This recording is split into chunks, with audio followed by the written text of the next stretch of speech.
Hello everyone, welcome to Biotech Sapiens. So आज की video में मैं आपके साथ बायोकेमिस्ट्री के सॉल्यूशन डिस्कस करूंगा। जो आपका एग्जाम अभी मार्च 25 में हुआ था, सीएसए नेट का इवनिंग शिफ्ट के क्वेश्चंस आज हम डिस्कस करेंगे। लास्ट वीडियो के अंदर मैंने आपके साथ जो मॉर्निंग शिफ्ट थे उसके क्वेश्चंस के आंसर डिस्कस किए थे। ठीक है, तो चलिए देखते हैं क्या क्वेश्चन आए हुए हैं। ठीक है, फर्स्ट क्वेश्चन था, ये पीके से रिलेटेड था, जो अमीनो एसिड चेन को हम मेजर करते हैं। तो क्वेश्चन आपसे ये पूछा गया था कि इनमें से which one of the following is the correct arrangement of the amino acids in the decreasing order of their side chain pK। ठीक है, अब इसके लिए आपको वैल्यूज पता होनी चाहिए। ठीक है, तो जनरली जैसे ये टेबल हम डिस्कस करते हैं, जिसके अंदर आप देख सकते हो कि जो तीन एरोमेटिक अमीनो एसिड्स हैं, ठीक है, आपके दो सॉरी तीन जो आपके बेसिक अमीनो एसिड्स हैं, दो एसिडिक अमीनो एसिड्स हैं, एक आपका टायरोसिन एरोमेटिक और एक सिस्टीन। ठीक है, तो you can see there are 7 values. ठीक है, अब यहाँ पर जैसे आपको देखोगे सिरिन की वैल्यू नहीं देखने को मिल रही है। ठीक है, एक्चुअली सिरिन के जो आर ग्रुप की वैल्यू होते हैं ना, वो वैसे 13 के अराउंड होती है। तो जनरली जो बेसिकली सेरीन के अंदर जो ओ एच ग्रुप है, वो अपना हाइड्रोजन आयन बहुत हाई पी के वैल्यू पे लूज करता है। ठीक है, और जो हमें बायोलॉजिकल स्टडीज के अंदर देखने को नहीं मिलता, इसलिए यहाँ पर वैल्यू इसकी मेंशन नहीं है आपकी। ठीक है, सो अब देखो वहां पर जो वैल्यूज हैं, ठीक है, तो एक तो सेरीन दे रखा है। ठीक है, एक आपको दे रखा था वहां पर आपका लाइसिन। ठीक है, एक हिस्टिडीन और एक एस्पार्टेट। ठीक है, तो आप देख सकते हो कि सबसे ज्यादा वैल्यू इसमें सेरीन की आ रही है, फिर आपकी लाइसिन की आ रही है, फिर हिस्टिडीन की आ रही है, और फिर आपकी एस्पार्टेट। ठीक है, तो I will go for that option जिसमें सेरीन की सबसे ज्यादा है। तो सेरीन की वैसे दो ऑप्शन में दिख रही है, तो उससे कम मतलब सेरीन से कम लाइसिन। ठीक है, वो एक ही ऑप्शन में, तो इसका करेक्ट आंसर क्या होगा आपका ए। ठीक है, नेक्स्ट क्वेश्चन देखते हैं कि जो स्केलेटल मसल्स हैं, they need to convert pyruvate to lactate while sustaining anaerobic respiration. ठीक है, तो क्या होता है कि ना, जो पायरुवेट से लैक्टेट जब बनता है, ठीक है, तो हमारा जो NADH है वो एक तरह से क्या होता है, यूज होता है। ठीक है, जैसे आप ग्लाइकोलिसिस पढ़ते हो, ग्लाइकोलिसिस के अंदर दो ATP दो NADH बनते हैं, और लास्ट में दो पायरुवेट से दो लैक्टेट बनाने हैं, तो दो NADH आपके क्या हो जाते हैं, यूज हो जाते हैं। इसलिए जब हम लैक्टिक एसिड फर्मेंटेशन पढ़ते हैं, तो उसमें हम लिखते हैं कि दो ATP बनते हैं और जीरो NADH। ठीक है, सो skeletal muscles need to convert pyruvate to lactate while sustaining anaerobic respiration to recycle NADH। ठीक है, तो NADH की रिसाइकलिंग के लिए। नेक्स्ट क्वेश्चन है, which one of the following bond support the three inter wind polypeptide stands in the triple helical structure of collagen. ठीक है, तो जैसे आपको पता है कि जो कोलेजन है उसके अंदर लेफ्ट हैंडेड अल्फा हेलिक्स होता है, तो उसके अंदर थ्री अल्फा पॉलीपेप्टाइड चेन्स होती हैं, और जो उससे इंटरवाइंड करने के बाद जो सुपर ट्विस्ट बनती है वो राइट हैंडेड होती है। ठीक है, तो जो बॉन्ड इसको स्टेबलाइज करता है वो होता है आपके hydrogen bond. So the right answer is hydrogen bond. The graph below shows the plot of 1/V versus 1/S for an enzymatic reaction. तो ये जो क्वेश्चन है ये आपका एंजाइम काइनेटिक्स का है। इसमें आपको एक सॉलिड लाइन दिख रही है और आपको क्या दिख रही है, एस लाइन। तो कह रहा है कि सॉलिड सॉलिड लाइन कौन सी है जिसके अंदर आपका इनहिबिटर नहीं है। ये आपकी इनहिबिटर के साथ है, जो डॉटेड वाली है। मुझे यहाँ पर इनहिबिटर की कंसंट्रेशन बता रखी है 1 micromolar. Which one of the following will be the KI of the inhibitor. ठीक है, अब देखो अगर आपने एक फॉर्मूला पढ़ा हुआ कि अल्फा जो होता है वो 1 + I/KI होता है। ठीक है, तो अब आई तो मुझे गिवन है, ठीक है, KI मुझे निकालना है, उसके लिए मुझे अल्फा पता होना चाहिए। ठीक है, अगर मैं इस ग्राफ को ध्यान से देखूं, तो ये ग्राफ किसका है, कॉम्पिटिटिव इनिबिशन का है, क्योंकि कॉम्पिटिटिव इनिबिशन में मेरा Vmax जो होता है वो सेम रहता है, बट मेरा KM क्या करता है, इंक्रीज करता है। ठीक है, तो अगर मैं यहाँ पर देखूं, तो ये वाली वैल्यू है basically in in the absence of inhibitor, क्योंकि जो सॉलिड है, और ये इन द प्रेजेंस है। ठीक है, इसका मतलब ये जो वैल्यू मुझे दी हुई है, ठीक है, जैसे इस वैल्यू को हम अगर आप ग्राफ पढ़ते हो तो उसको हम -1/KM लिखते हैं, और इस वैल्यू को मैं क्या लिखता हूँ, -1/αKM। ठीक है, तो जो मुझे -1/KM है वो कितना गिवन है यहाँ पर, दैट इज इक्वल टू -3। ठीक है, तो यहाँ से मैं जो KM है, KM यहाँ से मतलब मेरा कितना आ गया, 1/3। ठीक है, और ये जो वैल्यू होती है ये होती है -1/αKM। ठीक है, इसका मतलब -1/αKM मेरा -1 है, तो ये प्लस प्लस हो गया। ठीक है, तो अब यहाँ से मतलब जो मेरा αKM है दैट इज इक्वल टू 1। ठीक है, अब KM की वैल्यू यहाँ पर कितनी गिवन है मुझे, 1/3। So alpha into 1/3 is equal to 1, तो यहाँ से मेरे पास अल्फा क्या आ गया, 3। ठीक है, अल्फा मेरे पास आ गया है, आई मुझे गिवन है, KI मैंने निकालना है। अल्फा की वैल्यू कितनी है यहाँ पर आपके पास, 3। ठीक है, सो इसको हम सॉल्व करते हैं। 3 इज इक्वल टू 1 + i, मेरे पास 1 ही है, बाई के आई। ठीक है, तो इसको सॉल्व करेंगे तो it is equal to 3 ki is equal to ki + 1। 3 के आई में से के आई चला जाएगा तो वो 2 2 ki हो गया, तो 2 ki क्या आ गया, 1। तो मेरा के आई क्या आ गया, 1/2। तो 1/2 कितना होता है, 0.50। सो राइट आंसर क्या आपका, सी। ठीक है, very easy question. Below is a table with the list of post-translational modification on protein and amino acid residues that are correspondingly modified। ठीक है, अभी आपको पता होना चाहिए कि कौन से अमीनो एसिड जैसे फॉस्फोरिलेशन दिखाते हैं, यूबिक्यूटिनेशन होती है, ग्लाइकोसाइलेशन किसकी होती है, हाइड्रोक्सिलेशन किसकी होती है। फॉस्फोरिलेशन हिस्टिडीन की बिल्कुल होती है, पढ़ते हैं ना हम, रिसेप्टर हिस्टिडीन काइनेज। यूबिक्यूटिनेशन की जब भी हम बात करते हैं तो लाइसिन और एन टर्मिनल मिथ्योनिन की होती है। ठीक है, ओवरलिन ग्लाइकोसाइलेशन जो है वो सिरिन थ्रियोनिन की होती है, तो एस्पाराजिन गलत है। हाइड्रोक्सिलेशन चलो प्रोलिन की तो होती है, बट सिस्टीन हाइड्रोक्सिलेशन नहीं दिखाता है, तो इसमें मेरा जो करेक्टली मैच, अब ये ना ध्यान से देख लिया करो कि करेक्टली मैच पूछा है या इनकरेक्टली पूछा है। तो करेक्टली मैच इसमें मेरा ए एंड बी ओनली। ठीक है, next question, given below are the 4 metabolic intermediates listed against amino acids. ठीक है, ये एक तरह से क्वेश्चन है कि ये जैसे आपको पता होना चाहिए कि जो स्पेसिफिक कौन से प्रिकर्सर से कौन से अमीनो एसिड्स बनते हैं। ठीक है, जैसे अल्फा कीटोग्लूटारेट है, इसमें 5 कार्बन होते हैं, इसमें आपके 3 कार्बन होते हैं। ऑक्सैलोएसिडेट में 4 कार्बन होते हैं, पायरुवेट में 3 कार्बन होते हैं। एरोमेटिक अमीनो एसिड्स बनाने के लिए फॉस्फोनल पायरुवेट और इरिथ्रोस 4 फॉस्फेट चाहिए होता है। राइबोस 5 फॉस्फेट से आपका हिस्टिडीन बनता है। ठीक है, अब देख सकते हो यहाँ पर ये जो फर्स्ट आपको इंटरमीडिएट दे रखा है इसके अंदर 6 कार्बन है। ठीक है, तो 6 कार्बन वाला तो कोई है ही नहीं, उससे कोई अमीनो एसिड बनता ही नहीं है। ठीक है, इसके अंदर आपके 4 कार्बन है। ठीक है, इसके अंदर आपको 1 2 3 4 5, इसमें 5 कार्बन है, और इसमें आपके 3 कार्बन है। ठीक है, तो ए लिख रहा है 1, तो 6 से तो कुछ बन ही नहीं रहा, तो ए तो खत्म हो गया, ए खत्म मतलब ये दोनों ऑप्शन खत्म होगी। ठीक है, अब बी है 4। 4 मेरा पायरुवेट है। ठीक है, क्योंकि इसमें 3 कार्बन है, इससे एलेनिन वैलिन और ल्यूसिन बनता है, तो बी तो बिल्कुल सही है। ठीक है, तो बी तो सही है। जो 3 है वो हमें क्या दे रखा है कि सी जो 3 है, ठीक है, उससे हमें क्या बता रखा है, जैसे 5 कार्बन है, इससे ग्लूटामेट ग्लूटामीन और प्रोलीन। ठीक है, 5 कार्बन से ग्लूटामेट ग्लूटामीन और प्रोलीन बनते हैं। ठीक है, तो ये भी हो सकता है। ठीक है, वैसे बी एंड सी ऑप्शन में ही नहीं है, तो डी जो है वो डी का लिखा हुआ 2। ठीक है, ये 4 कार्बन वाला है, इससे आप देख सकते हो कि मिथुनिन थ्रियोनिन लाइसिन बन रहा है। ठीक है, तो ये भी आपका सही है। ठीक है, तो आप जो डी है वो भी करेक्ट है। ठीक है, तो अब मुझे यहाँ पर ये तो श्योरिटी होगी ना कि मेरा बी सही है और डी भी सही है, तो आंसर यही बनेगा। ठीक है, हिस्टिडीन राइबोस 5 फॉस्फेट से बनता है, तो ये भी गलत हो गया। ठीक है, अब देखो ना, आप सिंपली आपको पता होता है कि 6 कार्बन से कुछ नहीं बनता है, तो ए गलत है। हिस्टिडीन इन चारों में से किसी से बनता नहीं है, तो ए और ई तो गलत है। अब ए और ई गलत है, तो ए इस ऑप्शन में भी है, इसमें भी है, इसमें तो ई भी था और ई इसमें भी था।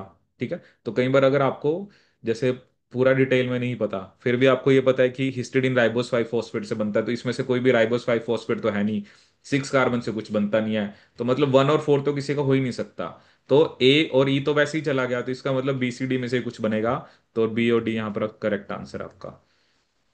अब ये क्वेश्चन आता है कि delta G note of reaction shows the following temperature dependence. ठीक है, कि डेल्टा जी नोट को मैं क्या देख रहा हूँ कि टेम्परेचर के साथ चेंज ही नहीं हो रहा है। ठीक है, अब मुझसे क्या पूछ रहा है, what is the expected dependence of K equilibrium of the reaction on the temperature where C is a temperature independent constant. ठीक है, अब देखो क्या ऐसा क्वेश्चन आपका फर्स्ट शिफ्ट में भी आया था, तो फॉर्मूला एक ही होता है कि डेल्टा जी नोट जो होता है that is equal to -RT ln of K equilibrium. ठीक है, अब वो क्या करे कि मुझे के इक्विलिब्रियम देखना है। ठीक है, तो मैं इसको क्या लिख सकता हूँ कि delta G naught by -RT को मैं क्या लिख सकता हूँ, ln ऑफ के इक्विलिब्रियम। ठीक है, या इसको मैं और क्या लिख सकता हूँ कि K equilibrium is equal to e की power minus delta G naught by RT। ठीक है, अब इसमें क्या है ना आपका कि अब आपको पता है कि डेल्टा जी नॉट टाइम के साथ चेंज नहीं हो रहा, तो ये भी कांस्टेंट है, आर भी कांस्टेंट है। ठीक है, तो minus delta G naught by R जो है ये एक तरह से क्या आपका एक, या ये एक तरह से कांस्टेंट आ गया। ठीक है, या इसको मैं ऐसे लिख सकते हैं ई की power minus delta G naught by R dot e की पावर आपकी 1/T। ठीक है, अब डेल्टा जी नॉट भी कांस्टेंट है, आर भी कांस्टेंट है, तो ये एक तरह से कांस्टेंट ही आ गया। सो कांस्टेंट डॉट ई की पावर 1/T। ठीक है, तो के इक्विलिब्रियम ये आ गया, तो यहाँ पर आपका आंसर क्या होगा, बी। मॉर्निंग शिफ्ट में भी क्वेश्चन आया था, ये इक्वेशन तो आपको याद ही रखनी होती है कि delta G is equal to delta G naught plus R R T L N K equilibrium. तो एट इक्विलिब्रियम जैसे हम डेल्टा जी जो होता है वो जीरो हो जाता है, इसलिए डेल्टा जी नोट किसके इक्वल आ जाता है, minus R T L N K equilibrium. ठीक है। अब ये क्वेश्चन एक आया था आपका, in a typical experiment 15 ml of aqua solution containing an unknown quantity of acetylcholine had a pH of 7.65। When the solution is incubated with acetylcholine esterase, जो pH है वो डिक्रीज हो गई। ठीक है। एक्चुअली एसिटाइल कोलिन एसिडेज क्या करता है, वो एसिटाइल कोलिन को डिग्रेड करता है, तो आपका एसिटिक एसिड बनता है और आपका कोलिन बनता है। तो एसिटिक एसिड जब डिसोसिएट होता है तो वो हाइड्रोजन आयन रिलीज करता है, उसकी वजह से मेरी पीएच क्या होगी, डिक्रीज। ठीक है। क्योंकि जितने हाइड्रोजन आयंस ज्यादा होते हैं उतनी पीएच क्या होती है आपकी, कम। ठीक है। अब ये थोड़ा ये था कि आपको पहले हाइड्रोजन आयंस निकालने थे। ठीक है। तो ऑब्वियसली जो पीएच 7.65 है, ठीक है, तो थोड़ा सा इसका मतलब एग्जैक्ट, तो जैसे आंसर निकालना थोड़ा सा मुश्किल है। ठीक है। जैसे पीएच 7.65 है, पहले आप उस पे नंबर ऑफ हाइड्रोजन्स निकालो। ठीक है। जब पीएच 6.87 है, उस पे हाइड्रोजन आयंस निकालो। ठीक है। तो वो जो हाइड्रोजन आयन का डिफरेंस आ रहा है, ठीक है, उसको आप 15 ml, या इसको आपको लीटर में कन्वर्ट करना पड़ेगा 1000 से डिवाइड करके। तो उससे जो वैल्यू आ रही है ना, वो अप्रोक्सीमेटली 1.69 कुछ आती है, इंटू 10⁻⁹ ठीक है। तो बेसिकली जो ऑप्शन बन रही है, जैसे इसमें 2.75 है, 0.75, तो ये तीनों आपकी नहीं हो सकती हैं। तो इसका आंसर क्या बन रहा है कि 1.65 से वो 1.75 में गया है। ठीक है। अब वही है ना कि पहले आपको इसके अंदर हाइड्रोजन आइंस कैसे निकालोगे, जैसे मैंने जब क्वेश्चन को देखा तो मैंने देखा कि जैसे ऑनलाइन तो आपको पता है कि कैलकुलेटर होता है, आप उसमें पीएच की वैल्यू पुट करो, वो आपको हाइड्रोजन आइंस बता देता है। ठीक है। तो दोनों पे देखा, उसका डिफरेंस निकालो। ठीक है। और अप्रोक्सीमेटली जो वैल्यू आ रही थी कि जो एसिटाइल कोलिन के मोल्स को निकालने के लिए जो भी चेंज हाइड्रोजन आयन के नंबर में आया, उसको आप 0.15 ml या 0.015 ml से उसको मल्टीप्लाई करोगे तो ये आंसर आपके पास आ जाएगा। ठीक है। नेक्स्ट क्वेश्चन ये भी आपका ग्लाइकोलिसिस पे बेस्ड था कि फ्रक्टोज 6 से जो फ्रक्टोज 1,6 बनता है, ठीक है, उसके बारे में, that is a critical step. ठीक है। जब भी ग्लाइकोलिसिस की बात होती है तो फर्स्ट, आपका थर्ड और 10th स्टेप, क्योंकि ये तीन स्टेप्स ही क्या होते हैं, रिवर्सिबल होते हैं। और मेनली थर्ड और 10th स्टेप पे हमें रेगुलेशन देखने को मिलती है, जो कि आपने पढ़ा भी होगा कि फ्रक्टोज 6 से फ्रक्टोज 1,6 बनता है, तो फ्रक्टोज 2,6 और एएमपी इसको एक्टिवेट करते हैं, एटीपी सिट्रेट हाइड्रोजन इसको इनिबिट करते हैं। ठीक है। जो फ्रक्टोस 1,6 या बिसफॉस्फेट बनता है, ये पायरुवेट काइनेज को एक्टिवेट करता है, एटीपी एलिन इसको इनहिबिट करते हैं। यहाँ पे ग्लूकोनियोजेनेसिस भी खा रखा है। जैसे ग्लूकोनियोजेनेसिस में फ्रक्टोस जो 1,6 बिसफॉस्फेटेज है, तो उसको फ्रक्टोस 2,6 बिसफॉस्फेट और एएमपी इनहिबिट करते हैं। ठीक है। देखो एट ए टाइम सेल के अंदर ग्लाइकोलिसिस चल रहा है या ग्लूकोनियोजेनेसिस। ठीक है। तो क्योंकि दोनों के दोनों रेसिप्रोकल हैं, एक में ग्लूकोज से पायरुवेट बनाना है, दूसरे में पायरुवेट से ग्लूकोज बनाना है। ठीक है। अब देखो हमें क्या दे रखा है कि क्या हमारे हमारे पास कुछ यहाँ पर स्टेटमेंट्स हैं। पहली स्टेटमेंट कह रहा है कि जो फॉस्फोफ्रक्टोकाइनेज है वो C6 फॉस्फोरिलेशन कराता है फ्रक्टो 6 फॉस्फेट की। ये तो गलत है, क्योंकि फ्रक्टो 6 तो पहले से बना हुआ है, उसने तो वन वन पे फॉस्फेट ऐड करा है। ठीक है। तो ए स्टेटमेंट मेरी गलत है। ए का मतलब ये दोनों आंसर तो मेरे हो नहीं सकते।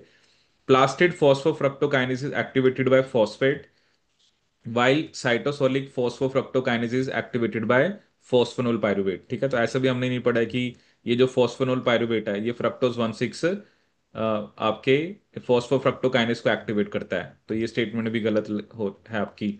Fructo cytosolic fructose 1,6 bisphosphatase is strongly inhibited by fructose 2,6 bisphosphate. बिल्कुल सही है। फ्रक्टोज 2,6 बिसफॉस्फेट फॉस्फोफ्रक्टोकाइनेज को एक्टिवेट करता है ताकि ग्लाइकोलिसिस हो। ठीक है। And at the same time it is inhibiting fructose 1,6 बिसफॉस्फेटेज, क्योंकि वो तो उल्टी रिएक्शन करा रहा है, वो रिवर्स रिएक्शन करा रहा है, विच इज ग्लूकोनियोजेनेसिस। ठीक है। तो इसके अंदर मेरी सी स्टेटमेंट बिल्कुल सही है। ठीक है। तो अब देखो ना, ए गलत है, बी गलत है, तो वैसे सी एंड डी बन रहा है। अब एक और ऑप्शन में क्या दे रखी है, वैसे pyrophosphate dependent phosphofructokinase catalyse reversible reaction of interconversion of fructose 6 phosphate to fructose 1,6 bisphosphate.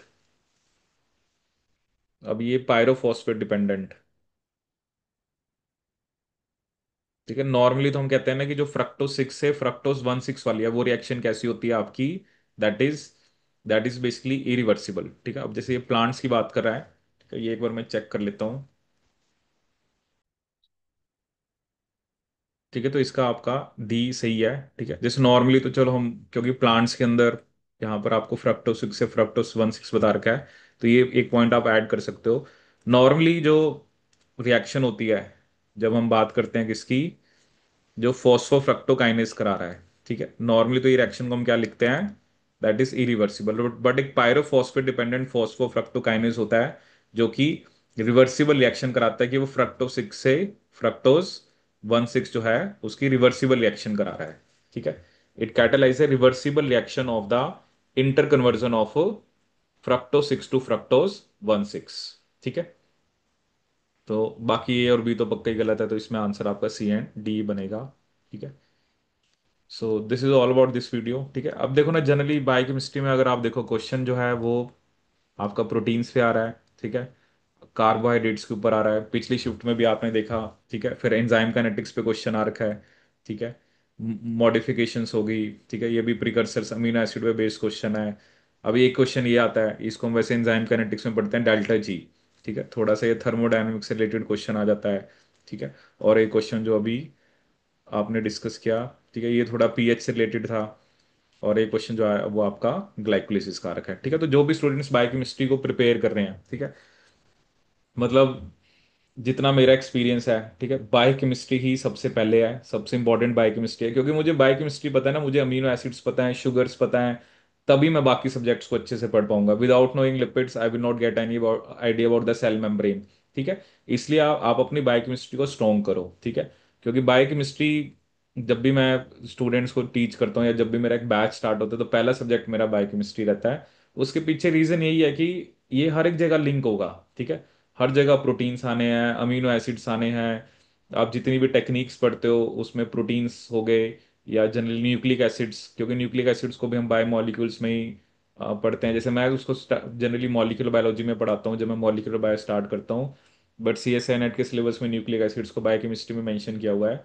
ठीक है, so biochemistry is very important. देखो 9 10 क्वेश्चन, ठीक है, अगर 9 10 क्वेश्चन आ रहे हैं तो आप देखो ना, इसके अंदर जो पहले 3 क्वेश्चन थे, जैसे ये 4 मार्क 8 12 आपका, दिस इज 16 20।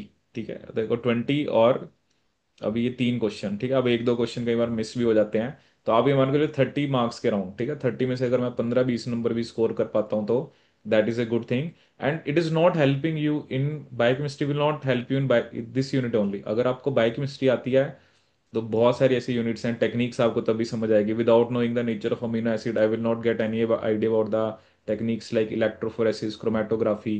ठीक है, बहुत सारी टेक्निक्स जो हैं वो घुमा फिरा के प्रोटीन्स पे, न्यूक्लिक एसिड्स पे ही होती हैं। ठीक है, so this is all about this video, I hope you like this video. And इसी तरह से इसी सीरीज के अंदर मैं और भी जो सब्जेक्ट्स हैं, चाहे मॉलिक्यूलर बायोलॉजी है, आपका सेल बायोलॉजी है, जेनेटिक्स है, उनके सॉल्यूशन भी आपके साथ शेयर करूंगा। And at Biotic Sapiens we provide coaching for all different exams, चाहे वो नेट का एग्जाम है, गेट का है, आपका आईआईटी जैम है, गैट भी है। तो जो भी स्टूडेंट्स इन एग्जाम्स के लिए प्रिपेयर करना चाहते हैं वो हमारे इंस्टीट्यूट को ज्वाइन कर सकते हैं। So thank you so much.